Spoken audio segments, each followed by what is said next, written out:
Assalamualaikum akhti, akhi, dan ukhti.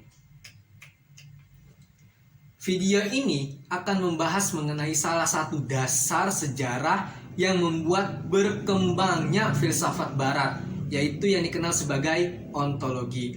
Apa itu dasar dari ontologi? Karena ontologi sendiri berarti hakikat atau keberadaan. Nah, dasar dari ontologi ini yaitu tentang ada. Banyak sekali tokoh filsuf yang membicarakan being, ada, seperti Heraklitus, Parmenides, Aristoteles, dan beberapa filsuf lainnya. Nah, sekarang saya akan membahas mengenai filsafat Parmenides yang membahas tentang pemikirannya yaitu being theory.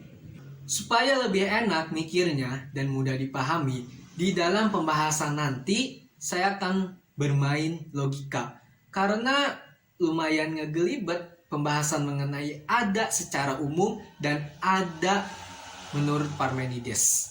Sebelum ke materinya, mari kita lewati dahulu intronya.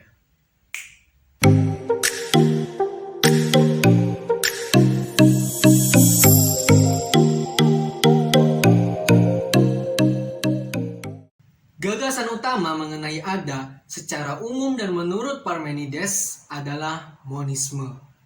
Di dalam konsep metafisika terdapat monisme, dualisme, dan pluralisme.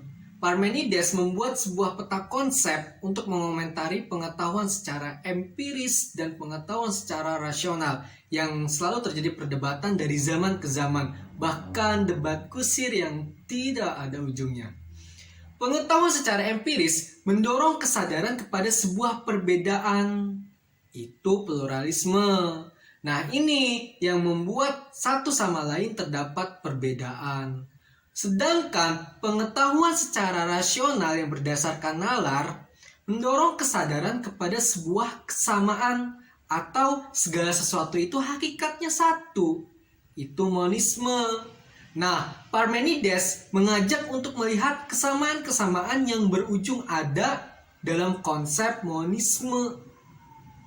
Berangkat dari hal tersebut, Parmenides menantang siapapun dengan berani untuk menggunakan pengetahuan a priori atau pengetahuan rasional yang ia yakini mampu menangkap ada. Parmenides menggunakannya untuk melawan arus pendapat umum. Melalui pernyataan Parmenides, jangan biarkan dirimu didesak ke jalan yang salah oleh kebiasaan atau pandangan umum. Jangan percaya pada penglihatan yang menyesatkan. Dan jangan percaya pada telinga yang hanya mengumpulkan bunyi-bunyian. Hanya akal atau rasionallah yang mampu menjadi hakim atau penentu segala sesuatu.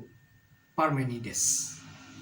Yang dibahas oleh Parmenides mengenai being atau ada digunakan secara sederhana atau universal yang paling mendasar. Misalkan, saya ini hidup di bumi, disederhanakan. Saya hidup di Indonesia, disederhanakan lagi.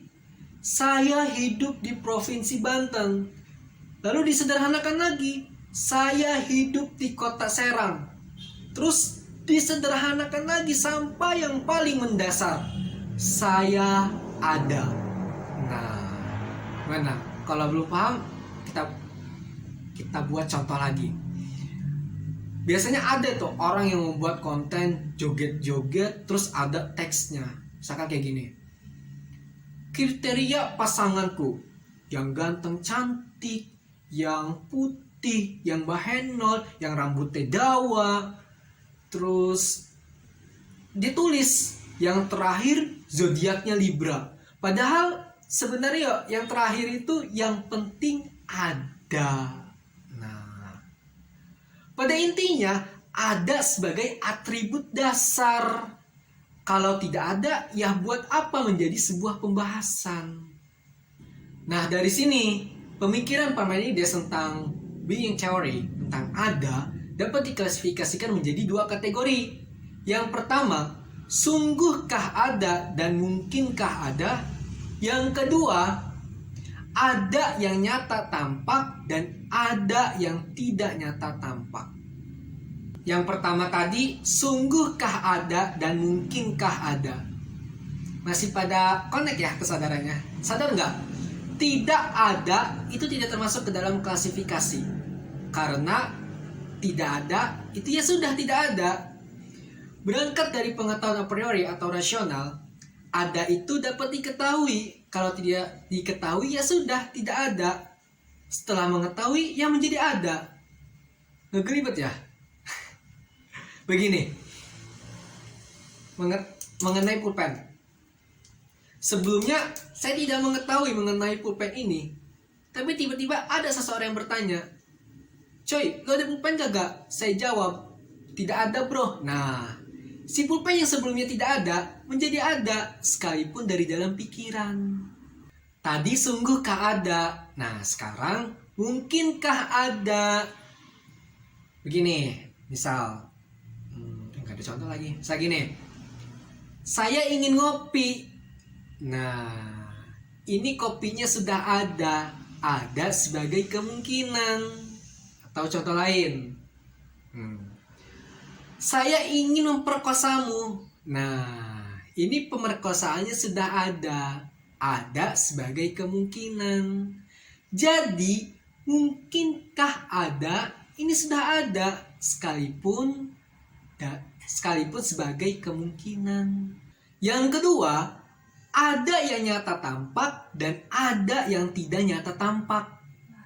Apabila being dibungkus dalam point of view teologi, tasawuf, konsep Islam, being masuk ke dalam teori wujud atau konsep wajibul wujud dan mungkinan wujud.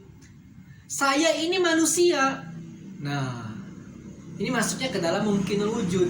Adanya saya, ada atau tidak adanya saya, itu tergantung dari eksistensi diri saya. Nah, ini perlu ada pembahasan khusus mengenai eksistensialisme. Bakalan panjang kalau misalkan dijadikan satu dalam pembahasan video ini. Saya kasih contoh. Ini kopi. Kopinya ada, wujudnya juga ada, dan eksistensinya juga ada, yaitu nama kopi itu sendiri. Jadi saya menunjukkan kopi ini sebagai contoh dari ada yang nyata tampak. Ini ada yang nyata tidak tampak. Misalnya, ada orang halu mengatakan seperti ini, "Saya ada uang banyak." Lalu ditanya, "Mana uangnya?" Lalu dia jawab, "Ada, paling tidak ada di dalam pikiranku." Nah, atau contoh lain, ada orang ambisius tapi kerjanya rebahan terus. Lalu saya bilang seperti ini, "Kamu ini rebahan terus, rebahan saja seperti orang yang tidak punya cita-cita." Lalu dia menanggapi seperti ini, "Cita-cita ada, paling tidak ya ada di dalam pikiran." Singkatnya, tetap dapat dikatakan ada sekalipun masih di dalam angan-angan. Parmenides menyatakan ada bersifat a priori, tujuannya guna menyatakan sebelum realita ya keberadaan dahulu. Yang ada itu ada, yang ada tidak dapat menjadi tidak ada, dan yang tidak ada tidak mungkin muncul menjadi yang ada. Yang tidak ada adalah tidak ada, sehingga tidak dapat dipikirkan. Yang dapat dipikirkan hanyalah yang ada saja, sedangkan yang tidak ada tidak dapat dipikirkan. Being Theory, Parmenides. Sekian video mengenai Being Theory, teori tentang ada berdasarkan pemikiran Parmenides. Kritik dan saran silahkan di komentar. Dadah!